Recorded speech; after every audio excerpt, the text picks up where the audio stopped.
Bom dia, pessoal. Bom dia a todos os alunos, professores que estão presentes na sala. Meu nome é Rodrigo, eu trabalho na Pró-Reitoria de Extensão e Cultura, na PROEX, e eu vou servir hoje como moderador dessa sessão. Essa é a terceira sessão da modalidade extensão do 14º ENEP, de 2020. Nós temos hoje a previsão de 5 apresentações. As apresentações vão dar início agora de acordo com a ordem que está no ensalamento. Cada apresentação, cada acadêmico terá 10 minutos para fazer a sua apresentação oral, e depois teremos mais 5 minutos para perguntas, respostas e algumas considerações do avaliador. Eu queria agradecer a presença de todos, queria chamar bem-vindos os alunos, os professores, orientadores que estão na sala, e também aqueles que estão só prestigiando mesmo. Vamos dar início, então. Eu vou chamar a primeira acadêmica, que é a Bruna Cardoso Paulo. Bruna, se estiver tudo ok, você pode projetar o seu trabalho e pode iniciar a sua apresentação. Agradecer também especialmente ao professor Bruno de Oliveira Maronese, que é o professor que vai fazer as avaliações hoje, nessa sessão. Chamar bem-vindo e agradecer. Muito obrigado, professor, pela disponibilidade. Sempre está nos ajudando em nossos eventos de extensão. Obrigado pelo convite. Estamos aqui e vamos lá. Bruna, se você quiser colocar no módulo apresentação, para ficar um pouco maior. Sim, já vou colocar. Queria desejar um bom dia para todas, todos e todes.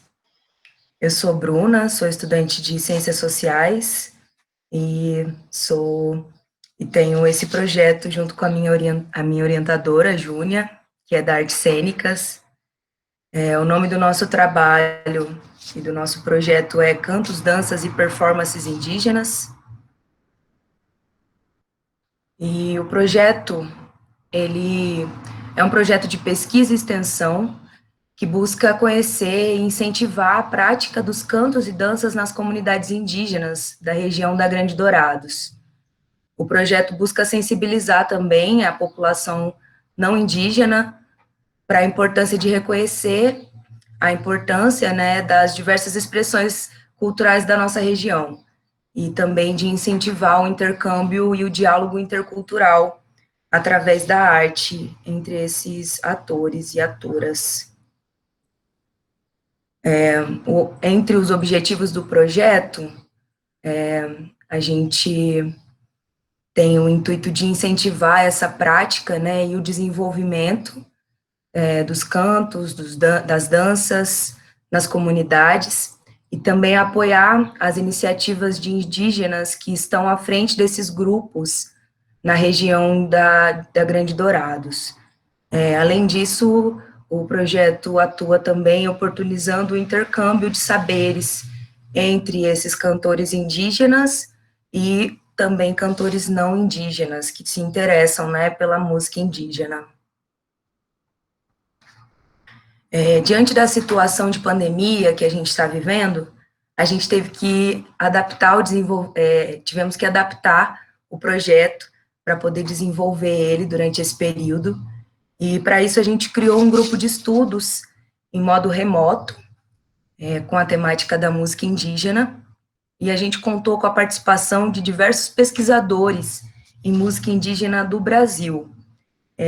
Entre eles, eu gostaria de citar a professora Graciela Chamorro, que é uma professora já aposentada da UFGD, que colabora com esse projeto desde 2012, e que continua com a gente agora, colaborando também. A gente teve a participação da etnomusicóloga Magda Pucci, de São Paulo, que é do grupo Mauaca, um grupo de estudos também em músicas tradicionais e músicas indígenas, além de outros pesquisadores e também cantores de música indígena, como a Joana Ticuna, Deise Luzi Montardo, Priscila Hermel, Pedro Paulo Salles e Alexandre Herbeta. A iniciativa do grupo de estudos foi exitosa. A gente alcançou cerca de 50 inscrições sendo que 35 pessoas de várias regiões do Brasil participaram de forma remota e foram certificadas. No segundo semestre, só esqueci de citar que o projeto foi feito,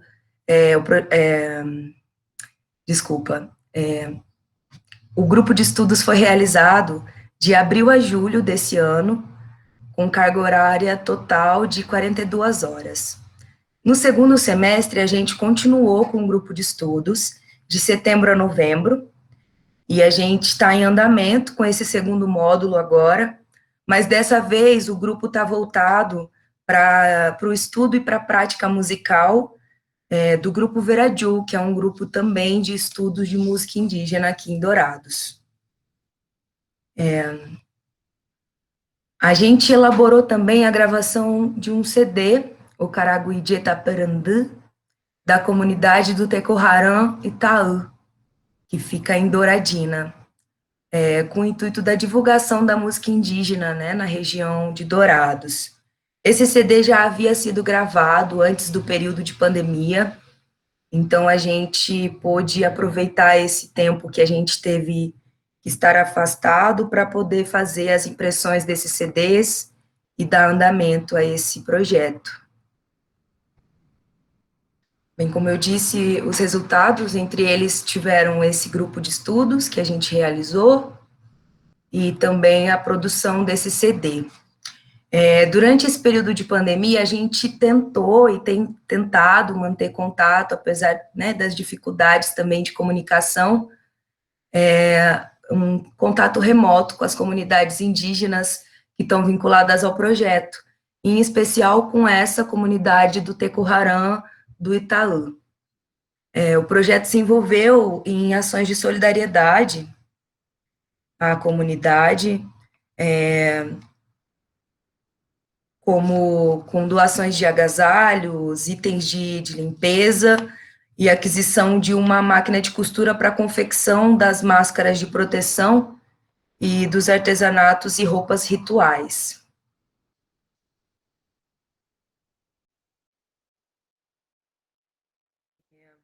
O projeto Cantos, Danças e Performances Indígenas desenvolve as suas atividades desde 2012.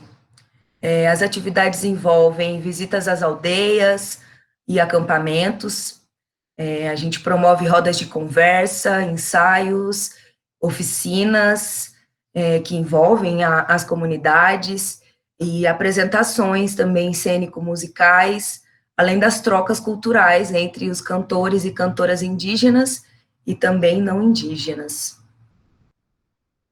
E aí, devido ao ofício circular da FUNAI, e a permanência da situação de emergência, né, de saúde pública, devido ao coronavírus, o projeto criou estratégias para atender esses objetivos, mantendo o distanciamento social. Tais estratégias se mostraram exitosas no curto e médio prazo, mas a longo prazo trazem reflexões e desafios para serem superados, né, se a gente pensar na continuidade do projeto, que envolve muito contato, que envolve muito a ida às comunidades, como eu citei.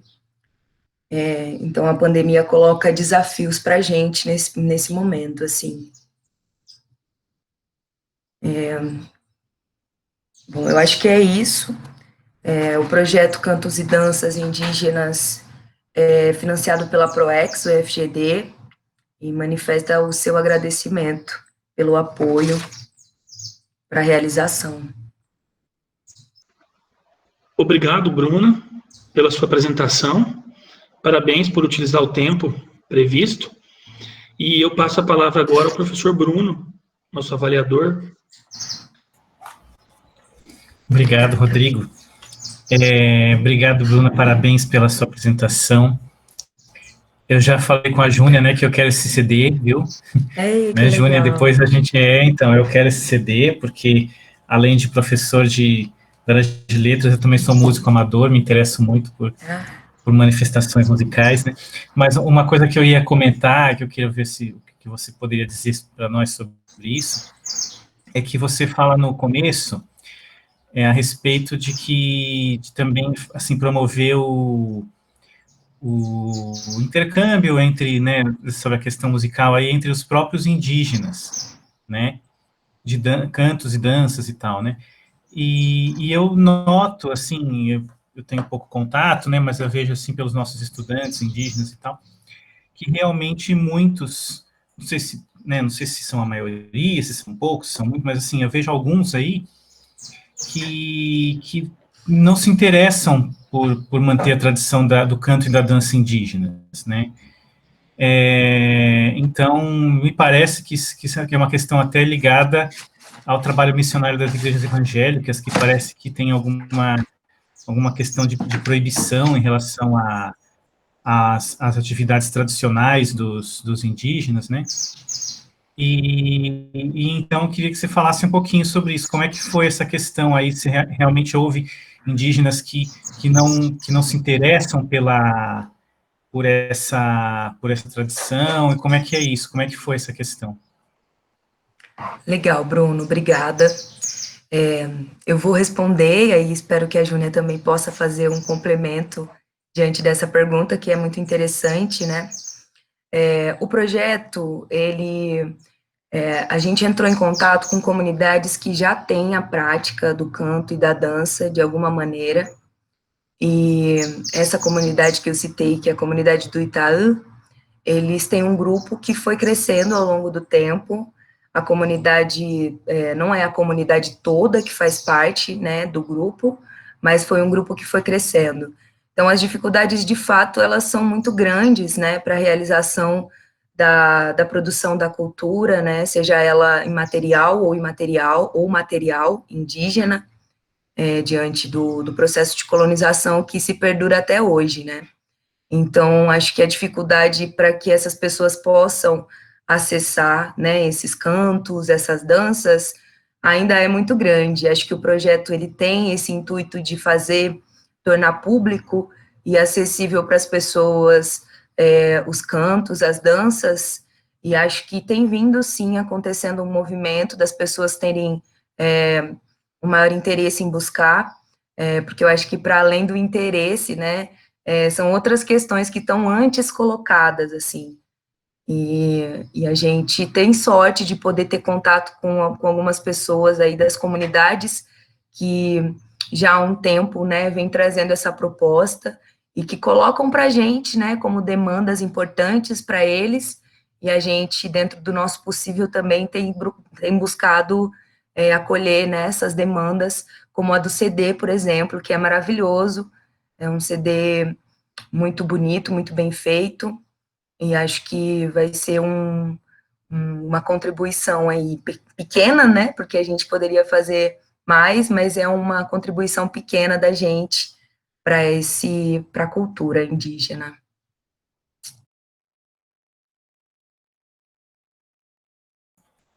Legal, obrigado. A Júnia vai complementar alguma coisa? Hein?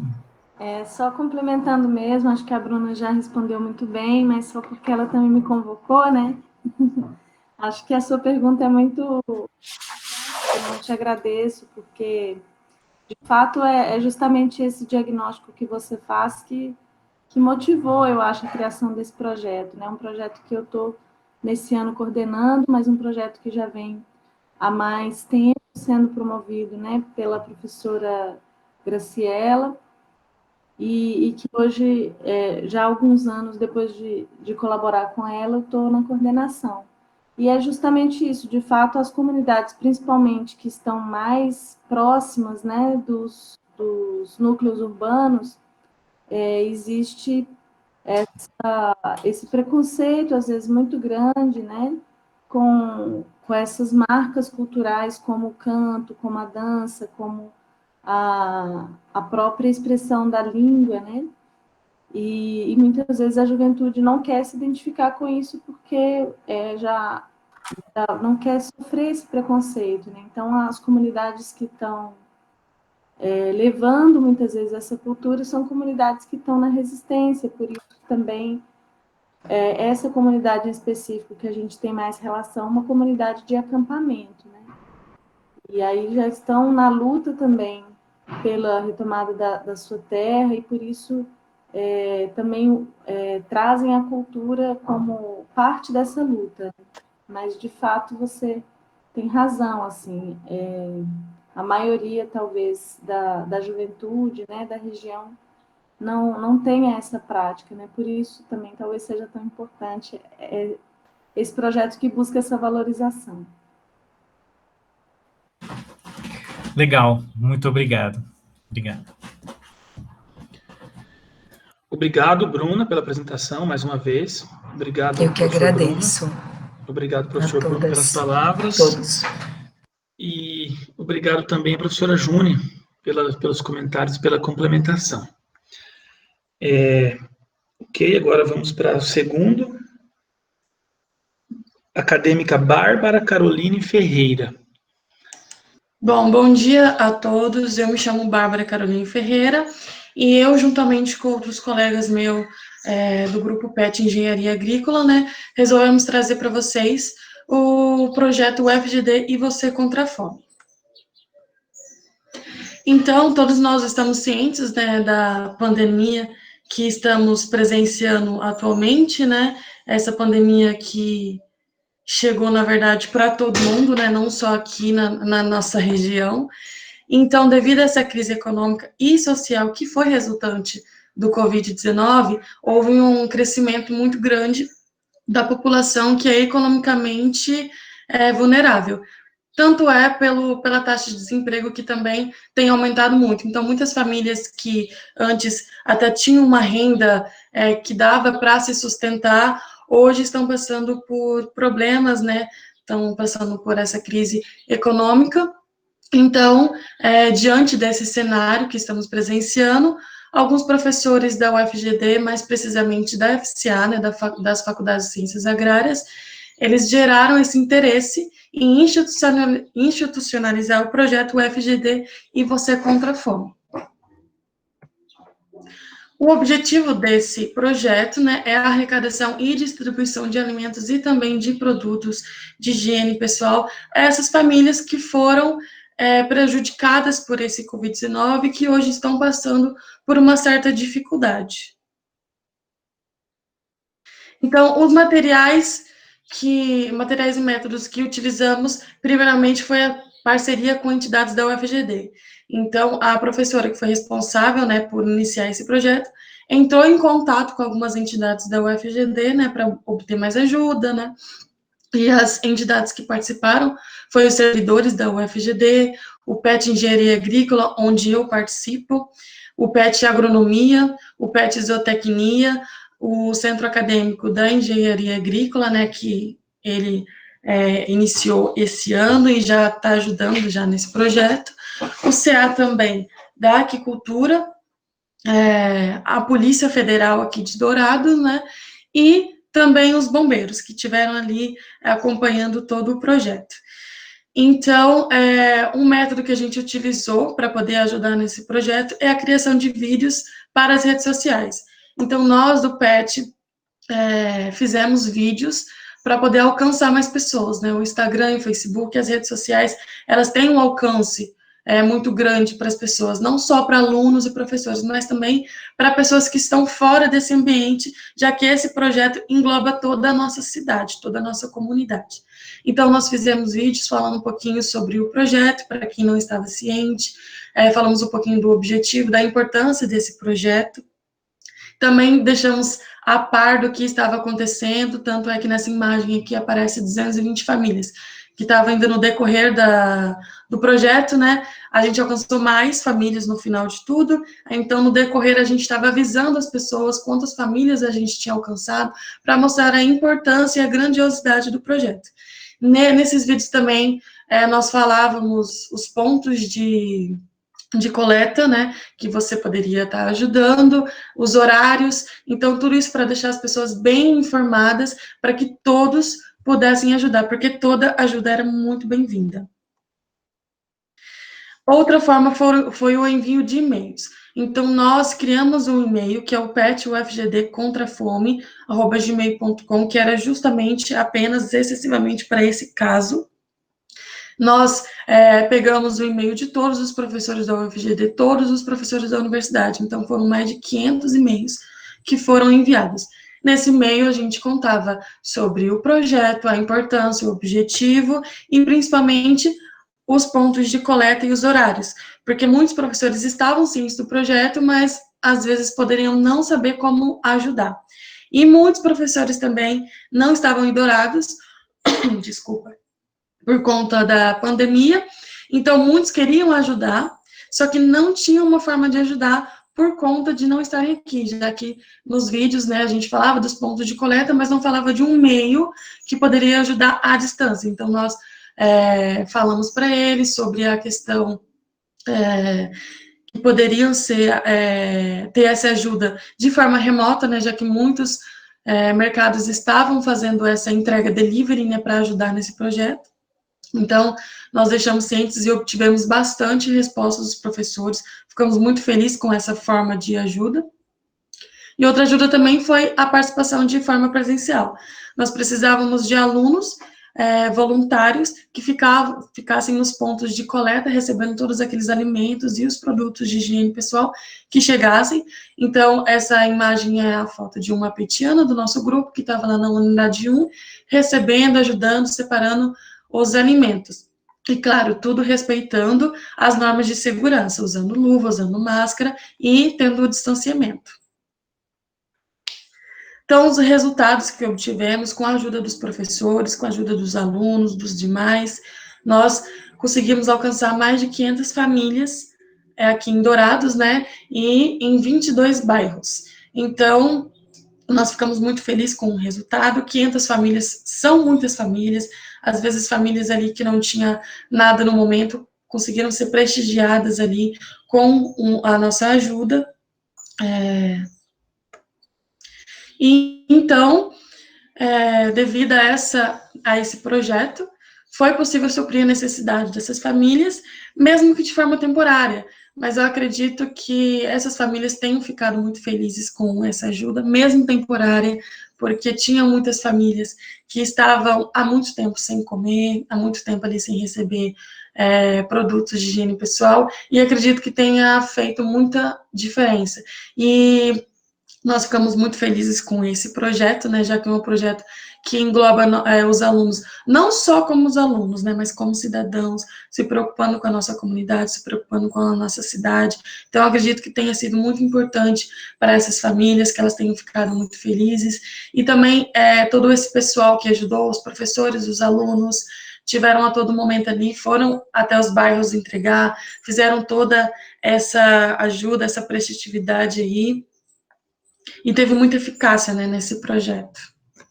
Então, os nossos agradecimentos, primeiramente, a professora Elaine Reis Pinheiro Lorente, né, que ela é a professora do UFCA, ela que iniciou esse projeto tão honroso, tão bonito, e nós agradecemos também pelo convite. Ela que entrou em contato com o nosso grupo, em uma reunião semanal nossa, e fez esse convite que nós ficamos muito felizes e gratos por ter participado.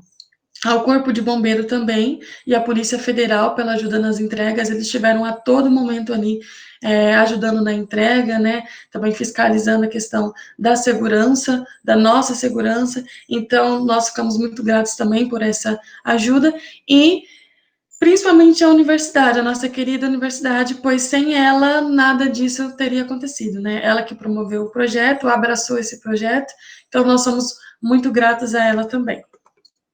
É isso, muito obrigada pela atenção. Obrigado, Bárbara, pela apresentação, e parabéns por utilizar o tempo da forma apropriada, e eu passo a palavra para o professor Bruno. Obrigado.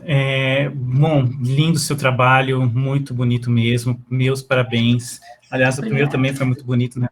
Todos são muito bonitos, né? Mas enfim, cada um, né, na sua forma. Então, um trabalho muito bonito.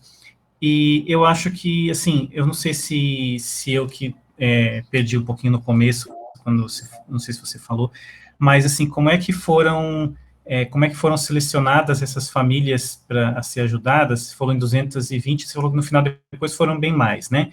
Isso, e o número total vocês têm, esse número total, e como é que foi, então, como é que foi selecionado e qual que ficou o número, porque acho que você falou 220, mas depois você falou bem mais, eu não prestei atenção em quantos ao todo ficaram, né, não sei se você falou.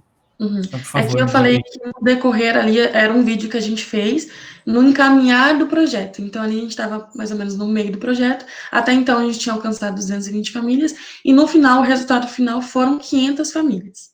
E como o projeto ele engloba várias entidades, engloba o FGD, né, nós não sabemos como foi a escolha dessas famílias, né, porque é um projeto que englobou, na verdade, muitas pessoas, qualquer pessoa da universidade, se quisesse ajudar, poderia ajudar, então, assim, nós fomos convocados, né, com essa parte de divulgação, com ajuda voluntária, com formas criativas, né, da gente poder divulgar, que foram um e-mail, né, a nossa ajuda presencial. Então, a forma como foi selecionada essas entregas, né, nós não temos muito detalhes, mas nós sabemos mais ou menos, temos uma média, temos uma noção das famílias que são carentes aqui em Dourados, né, dos bairros que são um pouco mais precários. Então, nós, como cidadãos, somos cientes também da situação da nossa cidade, então acho que isso também foi um requisito, né, para eles poderem selecionar essas famílias. E acredito que tem muitas mais famílias que estavam precisando, mas a gente, infelizmente, não consegue alcançar todo mundo, a gente tenta alcançar o que a gente consegue, né? Com licença, se eu puder falar, acrescentar com... Claro, por favor. Então, esse projeto a professora convidou primeiramente o grupo PET, né? E ela tinha relatado para a gente, mas foi brevemente com relação à escolha das famílias, que ela tinha vivenciado uma situação, acho que ela tinha visitado um dos bairros com as colegas professoras que também ajudaram ela no projeto. E aí, depois que ela foi nessa visita, que ela presenciou mesmo a realidade de algum dos bairros lá, como... Agora eu não estou me recordando o nome, que ao vivenciar aquilo, ela teve alguma coisa mexeu com ela, né? De verdade mesmo, aquela situação, aquela realidade que você estava vivendo. E aí, nisso, as três falaram assim, mano, acho que tá na hora da gente tentar ampliar esse projeto, vamos fazer um projeto de verdade, né, pra gente tentar resgatar essas famílias, e foi a partir daí que surgiu a institucionalização do projeto. E aí foi, se eu não me engano, o número exato foram de 226 famílias. Tá, entendi. Tá certo, legal. Muito obrigado, então. E parabéns pelo projeto aí. Obrigado. Obrigada. Obrigado novamente, Bárbara. Obrigado, Bruno, pelo comentário. Obrigado também ao Tony pela participação aí. Vamos, então, para a terceira apresentação. Maria Luísa Machado dos Reis. Oi. Maria Luísa, pode projetar o seu trabalho. Bom dia a todos e todas. Meu nome é Maria Luísa. Eu vou apresentar um trabalho sobre desenho artístico no processo de criação da personagem, experimentações de criação no espetáculo O Recanto do Cisne, na primeira mostra NAC. Esse projeto foi apresentado e escrito com a ajuda da Aline Vieira, do Davi Rocha, do Josuel e o Marco Chaves. Esse projeto do desenho, ele surgiu durante a formação no curso de artes cênicas, partiu de um TCC. Esse TCC foi uma pesquisa prática. Podia ser prática ou monográfica, mas eu escolhi a prática e foi na área de atuação. Para texto base, a gente pegou O Canto do Cisne, do Anton Tchekov, e fizemos experimentações com desenhos de criação da personagem com base nesse texto. Bom, o objetivo da pesquisa era estudar e apresentar a criação de desenhos e imagens como o laboratório do ator teatral na peça O Recanto do Cisne. O Recanto do Cisne já foi a adaptação do texto original O Canto do Cisne. E esse projeto ele foi exposto na primeira mostra NAC, que é da pesquisa Cena e da Cena Comunidade. A mostra NAC, ela da arte do LabNac, que foi outro projeto do Núcleo de Artes Cênicas.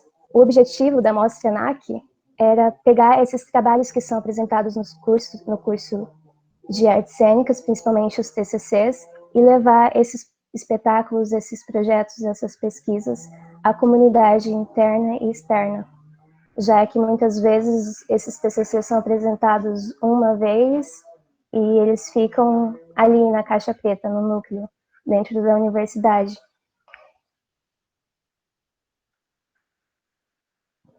Os materiais e os métodos usados para a pesquisa do desenho, na sua primeira fase, foi o estudo do texto. Foi feita a análise de lendas, contos, mitologias relacionadas ao tema, símbolos e signos que podiam trazer o tema do texto para dentro do palco. Já na segunda etapa, a gente teve o estudo da composição de desenhos, animes, criação de imagens, desenhos artísticos adaptados a partir do texto, experimentações corporais no desenvolvimento da peça teatral. E, por fim, no terceiro ciclo dessa etapa de pesquisa, foi feito um convite e divulgação por meio de vídeo, em formato de cartaz, pelas plataformas do Instagram, Facebook, para que todos pudessem prestigiar as apresentações da primeira mostra NAC. E isso foi um ato contínuo para o fechamento e realização de uma roda de conversa, um bate-papo, que às vezes tinha em cada peça, onde a gente podia extrair feedbacks tanto dos autores e dos espectadores sobre o que impactou e sensibilizou durante cada apresentação, tornando a cena mais emancipadora para além dos palcos, além das apresentações. Sobre a peça, O Recanto do Cisne, ela tinha o objetivo do estudo na atuação de buscar a imaginação do ator, de como trazer a personagem do imaginário do ator para a cena. E aí, muitas vezes, a gente, como ator, a gente lê um texto e já quer trazer para o corpo. E aí, esse projeto, ele usou as artes visuais como uma ferramenta para trazer a personagem do imaginário para o papel. Mas por que para o papel? Acho que a palavra-chave para isso é a observação. Que os atores, a gente muitas vezes quer fazer, mas não observa tanto. Então, a experimentação de criação de desenhos artísticos, ela trouxe essa observação do ator sobre um sentimento, sobre a cena, para o papel e depois para o corpo.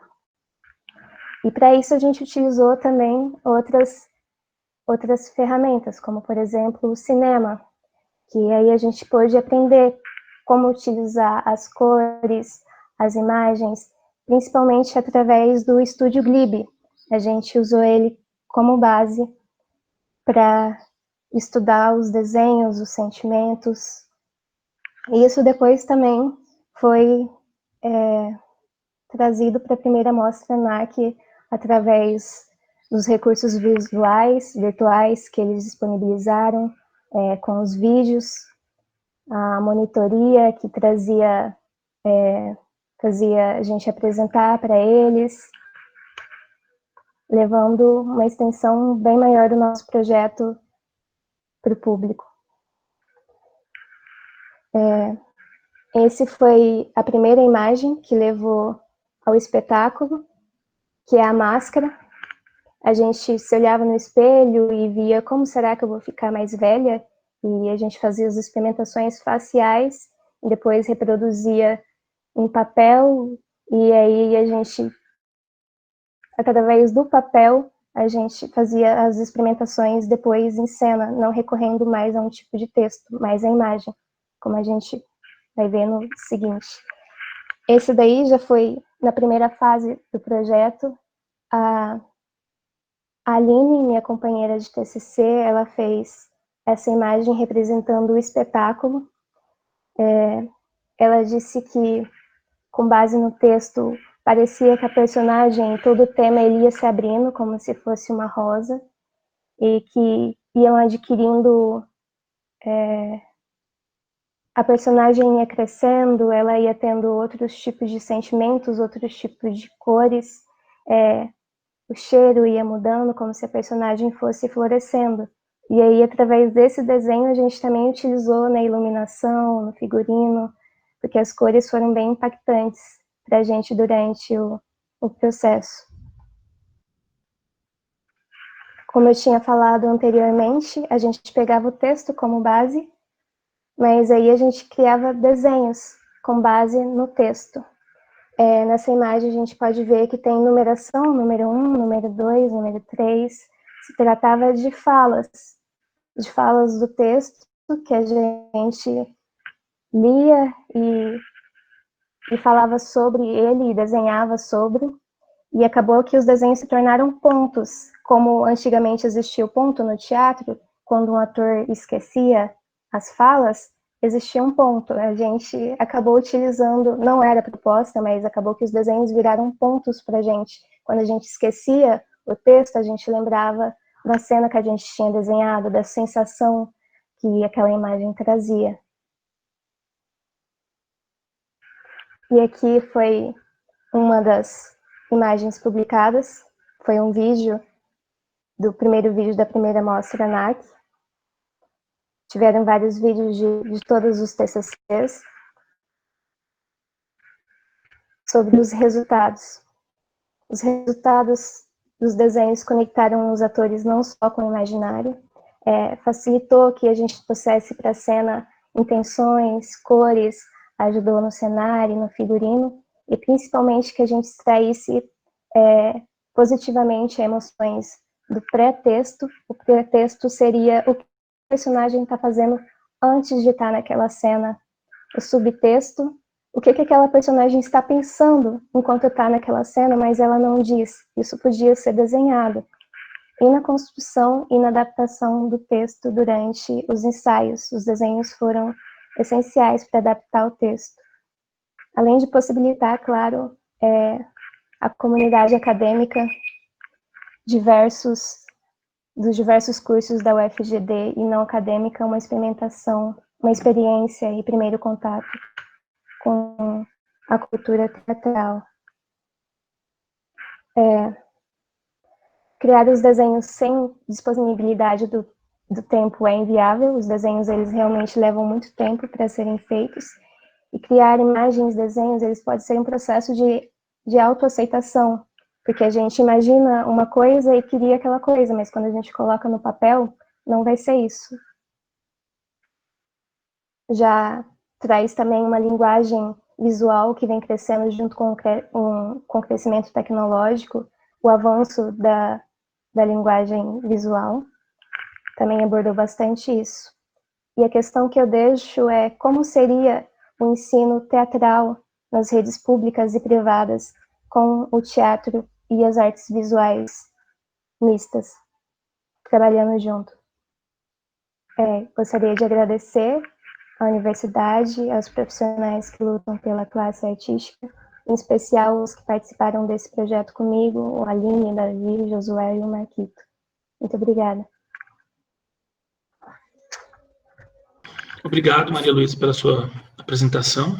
Parabéns pelo bom uso do tempo que você tinha. Professor Bruno, com você. Vamos lá, parabéns, Maria Luísa. Os desenhos ficaram muito interessantes, muito bonitos. Aquela imagem como seria uma pessoa mais velha, aquela imagem é você mesma, né? Aquele desenho que você mostrou para nós, né? Seria você mesma se imaginando mais velha, né? Interessante, muito bonito. Seria. Mas o que eu queria perguntar em relação ao impacto do público, a recepção do público, né? Então, isso eu acho que você falou um pouquinho no trabalho, né? E acho que ficou, enfim, seria importante você falar um pouco disso também, né? O que você sentiu que foi, assim, de que forma tudo isso foi recebido pelo público? O público esses desenhos foram mostrados também para o público ou não? E, enfim, de falar um pouquinho sobre isso. Sim, como foi uma pesquisa que eu achei um pouco diferente, eu deixei os desenhos espalhados pelo chão durante a apresentação e o público estava em volta. O chão não estava muito iluminado durante a apresentação, mas no final eles podiam andar pelos desenhos, fazer perguntas, e como foi, infelizmente, foi mais a comunidade acadêmica mesmo que participou. E foi interessante porque a peça foi um meta-teatro, e o tema já era sobre uma atriz que foi esquecida no palco. Então, acho que o que impactou, o que eu mais recebi do público, eram que as pessoas, elas começaram a se perguntar realmente para onde a gente estava levando aquelas peças. A gente estava falando de teatro para pessoas do teatro ainda, infelizmente, mas como a gente poderia ampliar isso? Acho que foi uma das coisas que mais me impactou, foi ver que as pessoas começaram a... O que a gente vai fazer depois do TCC? Como que a gente vai levar essas apresentações realmente para o público externo?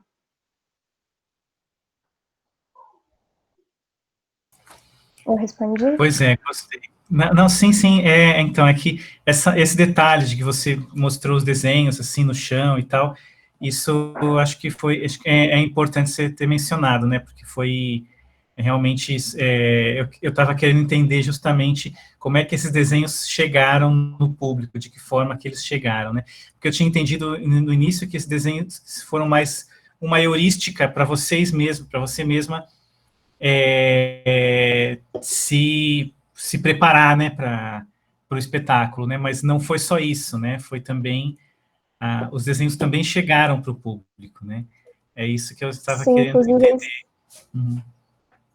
Alguns foram feitos em cena também, teve desenho feito em cena, exposto e antes do espetáculo. Legal, muito interessante. Mas tá legal, obrigado, parabéns. Obrigada a vocês. Obrigado, professor Bruno. Obrigado, Maria Luísa, pela apresentação, mais uma vez. E agora vamos para a próxima. Eu chamo a acadêmica Jéssica de Carvalho Martelli. Olá, bom dia a todos. Bom dia, Jéssica. Pode projetar a sua apresentação. Certo. Oi, gente, bom dia. Eu me chamo Jéssica, eu sou acadêmica do 4º período do curso de Medicina, e hoje eu venho apresentar para vocês um trabalho que eu desenvolvi junto com o meu grupo, que tem como título Caminhadas Matinais, Promoção de Saúde e Atividades Físicas com Idosos. Bom, esse projeto virou um relato de experiência que ele iniciou dentro da disciplina de atenção à saúde da comunidade, que é uma matéria que a gente tem no 3º semestre. No caso, a gente teve essa matéria no ano passado, e é a matéria onde a gente começa a ter um pouco mais de relação, mais de contato com as unidades básicas de saúde. A professora Ana Paula distribuiu a sala em grupos, e os grupos foram direcionados para as UBSs de Dourados e região.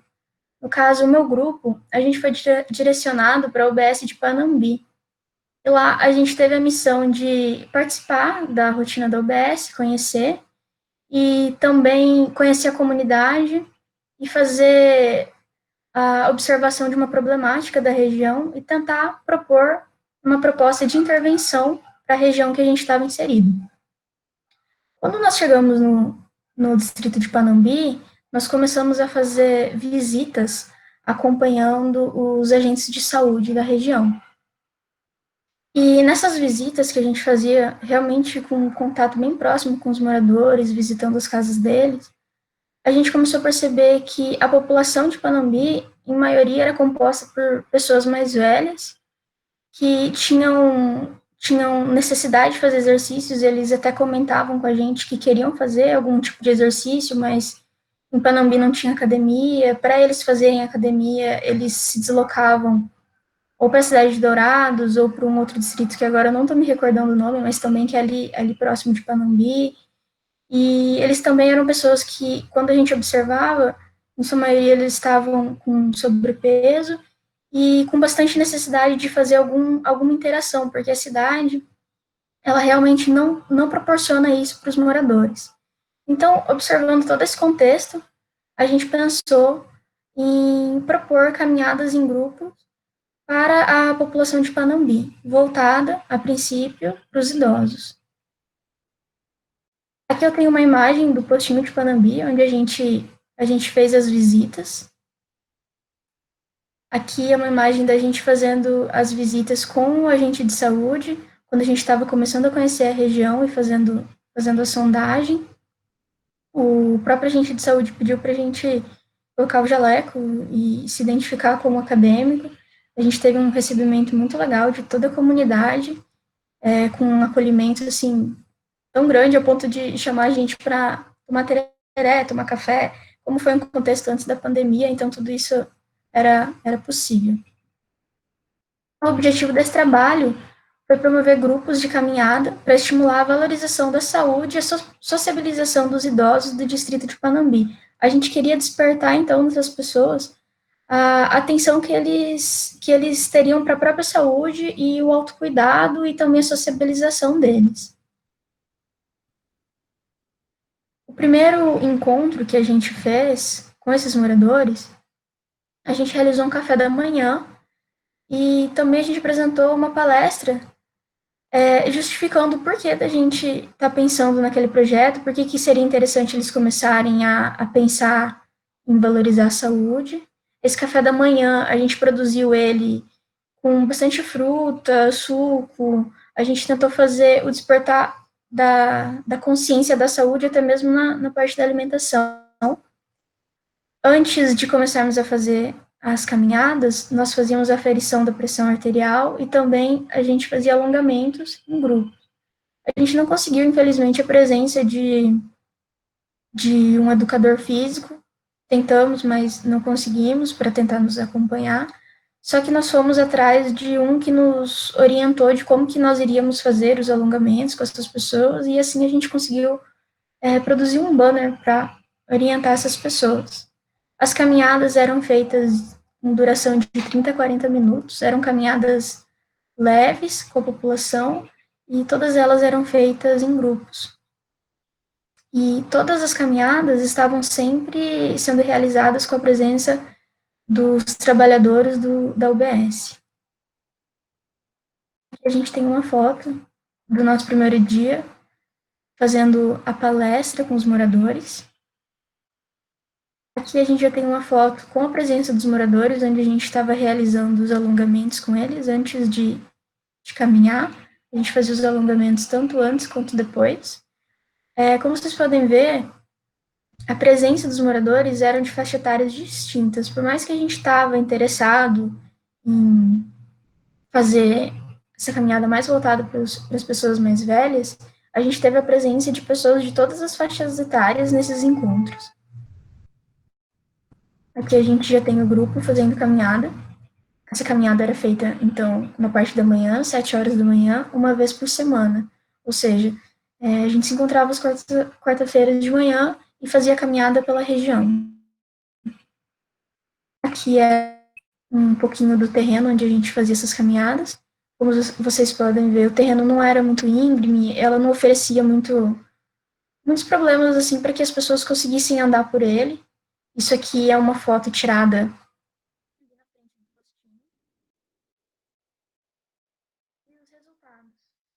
Bom, a população de Panambi, ela contribuiu bastante para a realização do projeto. Eles nos acolheram e presenciaram as nossas caminhadas. E todas as faixas etárias estavam presentes nesses encontros, desde adolescentes até pessoas idosas. E além, né, da participação dos próprios profissionais de saúde da UBS. A gente, então, teve esse acolhimento da população de Panambi, a gente fez a discussão da saúde, da importância de exercícios físicos com essas pessoas de faixas etárias diferenciadas. O próprio projeto, por mais que tenha sido focado em levar um pensamento sobre saúde para a população local, ele serviu também para nós mesmos, que acabamos pensando na nossa própria saúde. Um exemplo disso é que, depois desse projeto, todo mundo do nosso grupo começou a fazer exercícios físicos. Por exemplo, eu era bem sedentária nessa época, e posteriormente eu comecei a fazer academia. Também foi muito importante porque essa atividade fez a gente ter mais contato com a UBS, entender melhor a realidade de uma unidade básica de saúde e pensar em métodos preventivos de saúde, para promoção, né, da saúde. Nossos agradecimentos vai para os moradores de Panambi, que foram muito atenciosos com a gente, ajudou a gente a desenvolver esse projeto. Também vai para o pessoal do postinho, que ajudou a gente a desenvolver, eles super abraçaram o projeto. Inclusive, quando nós levamos a ideia do projeto para o pessoal, a própria enfermeira, ela se super solidarizou e falou que ela já tinha interesse em fazer algo do tipo, então juntamos as nossas ideias e deu tudo certo. E também agradecimento ao FGD. É isso, gente. Obrigada. Obrigado, Jéssica, pela sua apresentação e parabéns, tá, pelo uso do tempo. Professor Bruno. Oi, Jéssica, muito bonito também o seu trabalho. É muito legal ver, né, esse trabalho com exercício físico, porque a gente aqui na universidade, a gente tende a ficar muito sedentário, né?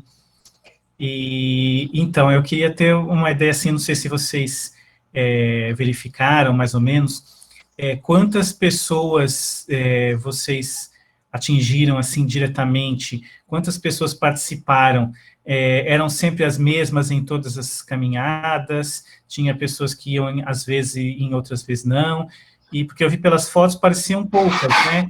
Mas também não sei, às vezes a população de Panambizinho, já imagino que seja pequena também, né? Então, se vocês têm essa ideia de quantas pessoas em proporção à população lá, mais ou menos, como é que se vocês fizeram essa contagem aí? No primeiro dia, a gente teve a presença de 15 pessoas.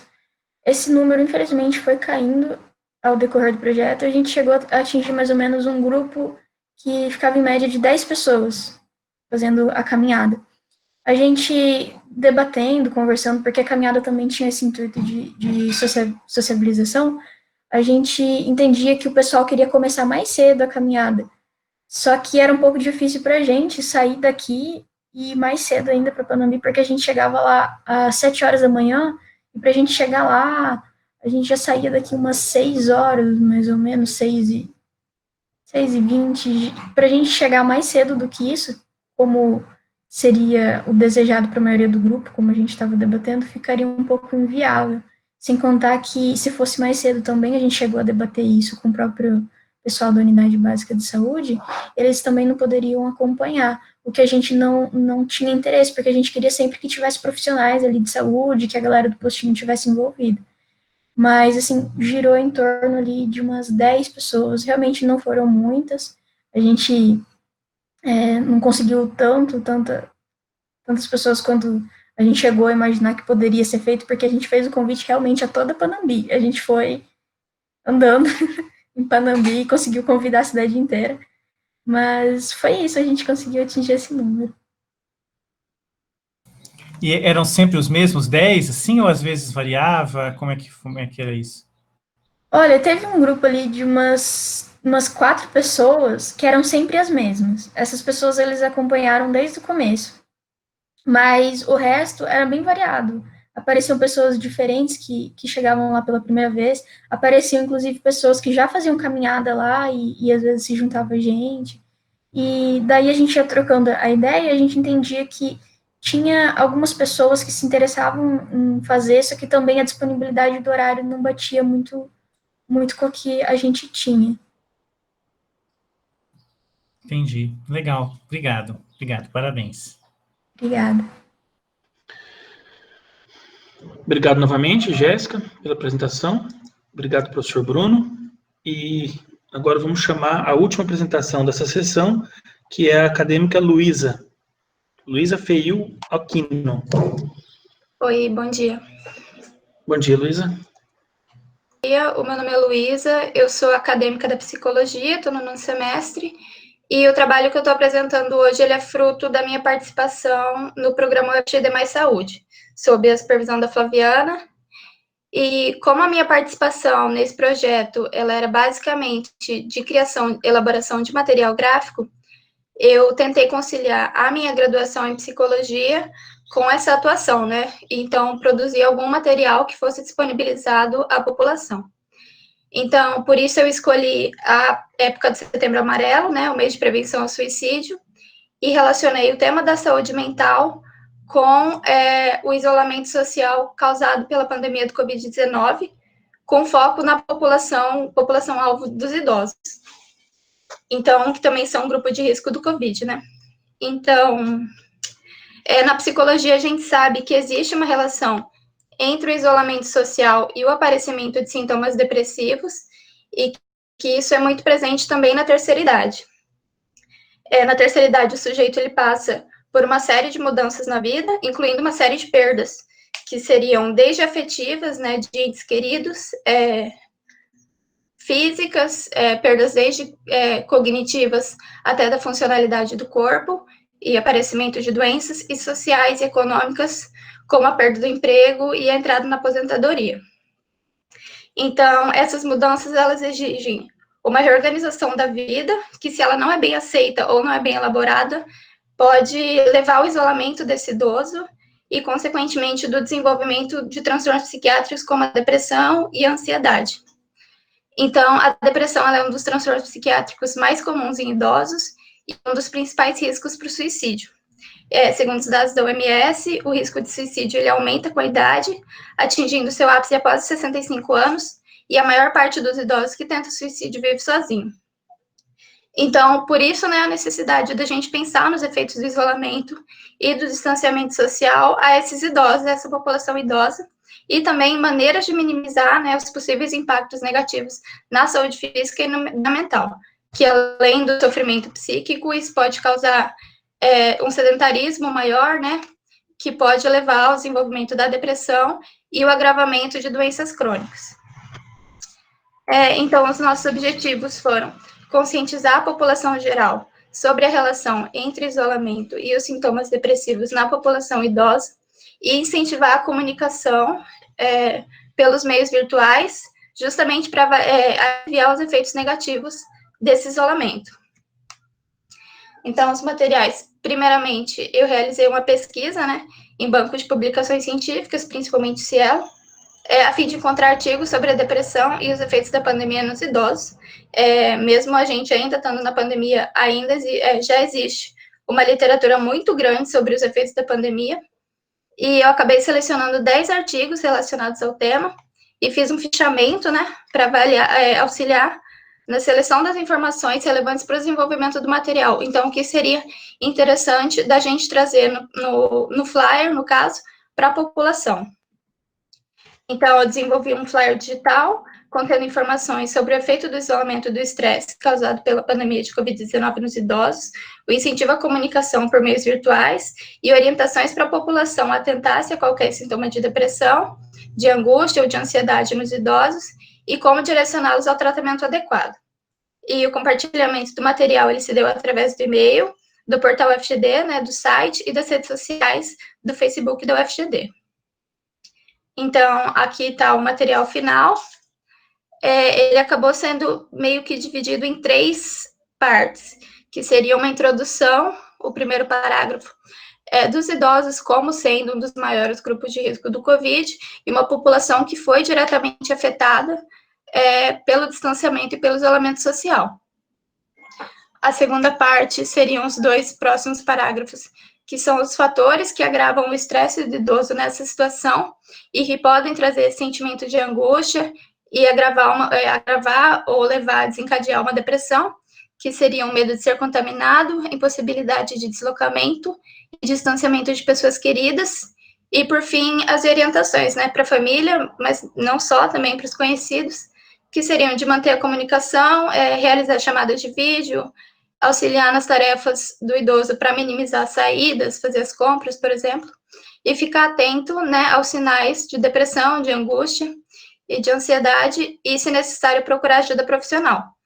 E, no final, a gente colocou que hoje em dia existem serviços de psicologia que oferecem atendimento online, e colocamos o número do CVV também, né, na época do Setembro Amarelo, que estava sempre presente nos materiais. Aqui são os métodos de divulgação, né, no Facebook, por e-mail e pelo portal do FGD. Infelizmente, pelo portal e pelo e-mail não tem como ter acesso às métricas, né, de acesso, mas pelo Facebook a gente vê que tem um pouquinho. E, por fim, o resultado a gente buscou, né, atingir os universitários e a comunidade externa que acompanham o portal e as redes sociais do FGD e recebem os e-mails. Então, ele foi um material justamente produzido e pensado para atingir não os idosos, mas as pessoas que podem manter esse contato, as famílias e os conhecidos que podem manter esse contato e agir nessa situação de isolamento. E, por fim, a gente considera, né, conclui que a interação social ela tem um papel muito importante na saúde mental de todos os indivíduos e que o distanciamento social não precisa implicar necessariamente na restrição ou no prejuízo dessa interação social, porque hoje em dia já tem muitos meios tecnológicos que permitem a comunicação sem a presença física, né? E mesmo os idosos, a gente acha que não, mas a grande parte dos idosos sabe, sim, ter acesso e mexer nessas coisas. Então, com a ajuda dos familiares, é um meio viável de comunicação. E para os idosos que se encontram no momento que acarreta um grande nível de estresse, a vinculação social é muito importante, essencial, para diminuir essa sensação de solidão e evitar o surgimento de sintomas depressivos que podem, né, até levar ao suicídio. Então, meus agradecimentos à PROEX, Pró-Reitoria de Ciência e Cultura, pela concessão de bolsa. E é isso. Obrigado, Luísa, pela sua apresentação. Parabéns por utilizar bem o tempo que foi disponibilizado. E eu passo a palavra ao professor Bruno para as considerações. Professor, seu microfone. Acho que tem que abrir, está fechado. Sim, obrigado. Então, eu ia falar que a Luísa é a única aqui dos apresentadores aí que foi minha aluna, né, Luísa? Foi. Então, você foi minha aluna, né? Então, parabéns, né? Então, pelo que eu entendi, a divulgação foi feita, então, pelas redes sociais, né? Essa imagem que você criou. Uhum. E então, bom, enfim, você falou rapidamente, mas eu não entendi. A questão da recepção do público, vocês verificaram isso pela quantidade de visualizações? Como é que foi isso? Então, a gente não, eu, no caso, né, não tive acesso às métricas de visualização. Eu acredito que no Facebook a gente consiga ter acesso, no Facebook do FGD, mas pelo e-mail e pelo portal, não. Tá, e vocês não tiveram, então, nenhum retorno de... Não, assim, em números, não. Sucesso da ação, digamos, né? Não. Mas ninguém comenta... enfim, não que isso tenha tido qualquer problema, pelo contrário, né? É muito válido isso, né? Mas a gente fica, às vezes, querendo saber, né? Como é que é o público que está recebendo e não tem muito, né, como saber, mas enfim, é um trabalho muito importante, né, nessa pandemia aqui, a gente está, não só os idosos, né, todo mundo, mas principalmente, né, os idosos estão bem sem saber o que fazer, né, enfim, então é algo realmente muito, muito sério, muito importante. Mas está legal, muito obrigado. Obrigada.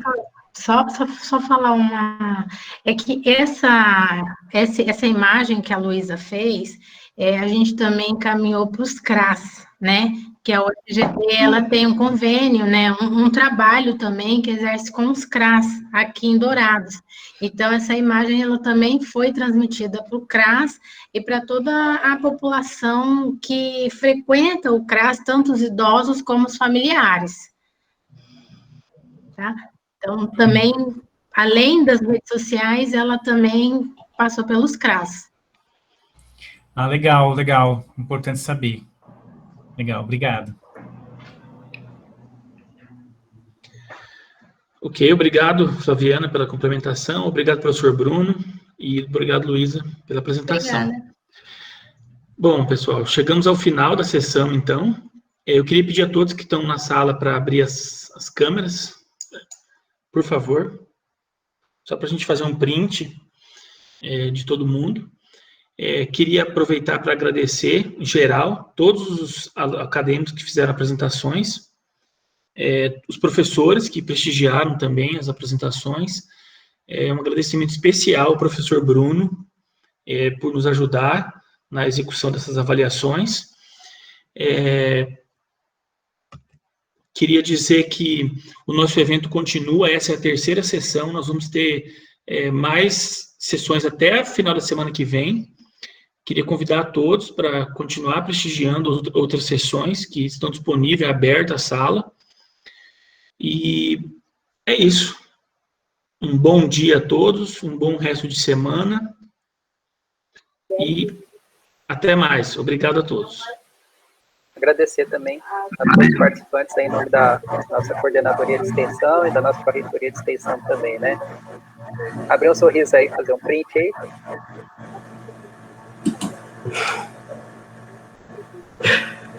Olha lá, Simone, fechou a câmera aí, Simone. Vamos esperar a Simone aparecer de novo. Tá bom.